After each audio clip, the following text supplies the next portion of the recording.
We are officially nearing the end of 2024, and this has been a pretty big year for video games.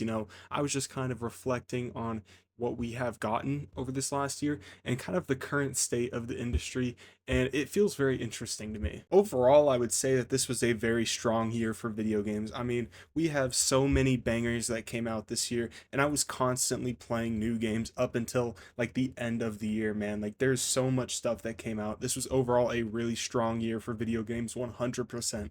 Anyone who says otherwise is just flat out wrong, in my opinion. But regardless of the fact that we got many good games this year, we also had many flops. There were some pretty garbage games that came out this year, like Skull and Bones, Star Wars Outlaws, Concord, the whole 9 yards. You know all the games that failed this year. And yes, this was an absolutely fantastic year for video games, 100%. But as a gamer, to me, the industry feels different, and it feels different in a positive way. And that's what we are going to talk about in this video. So if you guys are new here, hi. If you enjoy the content, please make sure to subscribe. It helps me out a lot. And make sure to drop a like as well. And yeah, let's go ahead and get into it. I feel like the 2020s has definitely been a turning point for the gaming industry, right? Just the 2020s as a whole. I mean, we started off this decade with a massive, massive shortage in supply chains with like CPUs, GPUs, and a lot of video game developers and companies were severely impacted, and the quality of a lot of games really showed.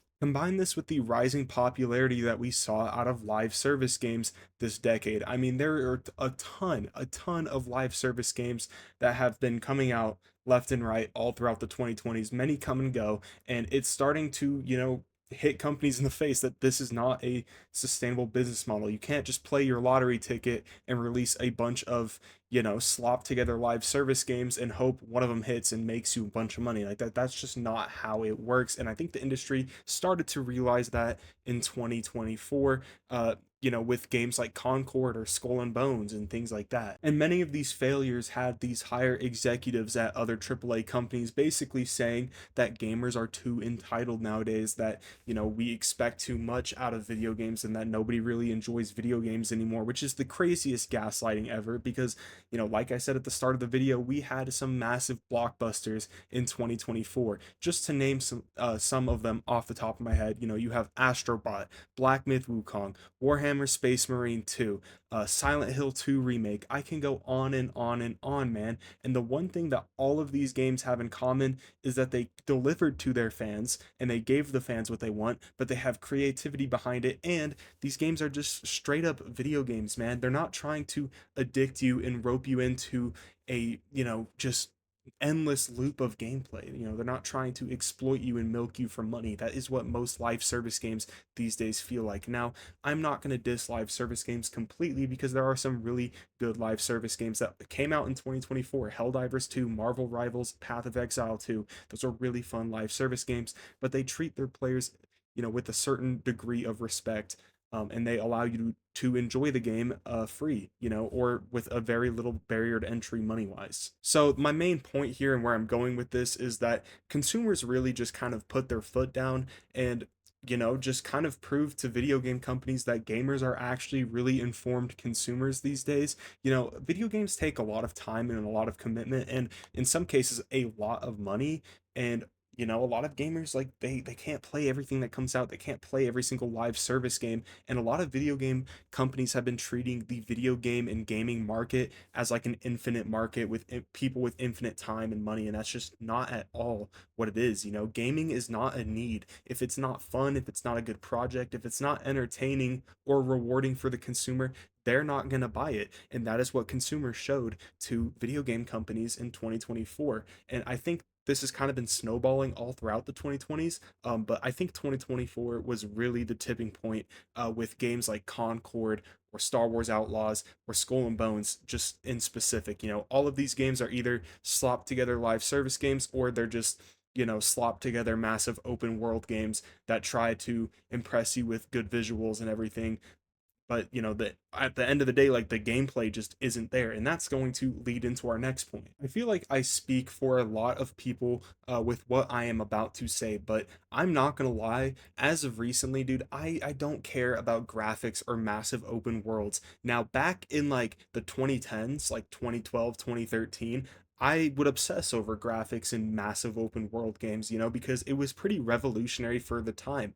But now it feels like sort of a drag. Now, don't get me wrong, hyper realistic graphics can be dope. It can be really, really cool. Games like God of War Ragnarok, Red Dead Redemption 2, God of War, they look really, really good. And the games themselves are super fun and they tell a great narrative story.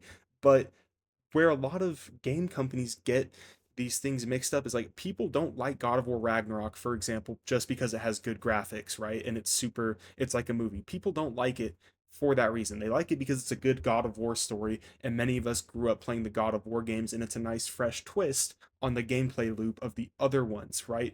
The key word here is gameplay. I could care less about the graphics or the open world. More importantly, I care about atmosphere, art style. Does the game function and just play well as a video game? A lot of these companies, like for example Concord, right? Okay, Concord, what I'm about to say here, Concord did not look bad, right? Visually, Concord actually looked really good. Or Suicide Squad Kill the Justice League, right? Those two games looked really good. And I'm not, I'll give them that. They looked good graphically, in my opinion. Sure, they had some hiccups here and there, but overall, they looked pretty good. And if you showed that to me in like 2015, I'd be super impressed, right? But the gameplay just sucked. It felt mundane. It felt like a drag. And that's why people didn't care, and I think a lot of game companies have kind of lost sight of the fact that gameplay is the core thing that matters, not your narrative, nothing like that, no graphics, no open world. Dude, it is the gameplay itself. Look at Balatro. It is literally a pixelated poker roguelike, and it is amazing, dude. People are loving this game. It was made by one single person, right? But yeah, ultimately, I think consumers also, sent a message to game companies that we don't really care about hyper realistic graphics. If it's there, that's great. But we care about gameplay and we care about fun at the end of the day. And that is really the message we sent by, choosing games like Astrobot to be successful. Because, at the end of the day, we are choosing what to spend our money on. And, a lot of consumers chose Astrobot to be a blockbuster hit, right? And Astrobot, I mean, it looks really good visually. It has a great art style. It runs at like high frames, but it's not like trying to be like a movie, It's just a fun 3D platforming game. And in my opinion, that was one of Sony's most successful games this year, right? I think Astrobot and Helldivers 2 were the biggest home runs for them, which is kind of crazy. So, what does that mean for the video game industry moving forward? Well, this is all really good, right? All of these failures that we saw from massive companies in specific, these are really, really good for the industry because this is kind of an economy naturally correcting itself, right? I think moving on, we're going to see a ton of indie games get a lot more love, more than they have in recent years, and that industry and that kind of realm of video games is going to grow. I think we're going to see indie developers, spike through the roof with creative projects and just hits that are amazing video games. I think we're going to see a lot of that. We're also going to see a lot of current AA studios take over and become giants. Larian Studios, the studio behind Baldur's Gate 3, is cooking up some projects right now, and they are 100% going to be on the rise moving forward. And I think that they could possibly be a giant in like a decade, there's just a lot of potential here for other studios to shine. And I think all of these failures that we saw are really good because we also got really good games that have been a different shift in pace from what we've seen in like 2020, 2021 and 2022. I feel like that era right there was kind of like the live service era, and we were getting a lot of live service gotcha games shoved into our face. I don't think that's going to be the case moving forward, and I think that we are going to be getting way better quality from the industry, just from the events of this year. 2025 is already looking like a crazy year. There's so much lined up there, and I'm super excited. But yeah, man, the video game industry as a whole is just at a really interesting point, and I do think that we are kind of at a transitionary period, where we're kind of entering a new age of video games where we're going to see a lot of creative projects being brought to life, which I'm super excited for. And I haven't really been this optimistic about the video game industry in a long time, especially since, years like 2020, man. So it feels really good to have a strong year like 2024. And yeah, I just want to ask you guys what your thoughts are. Comment down below, what are your thoughts on 2024 from a video game standpoint? Did it let you down? Did it exceed your expectations? Like, let me know, man. This is a really interesting conversation to me. But yeah, I'll catch you guys in the next video. Peace.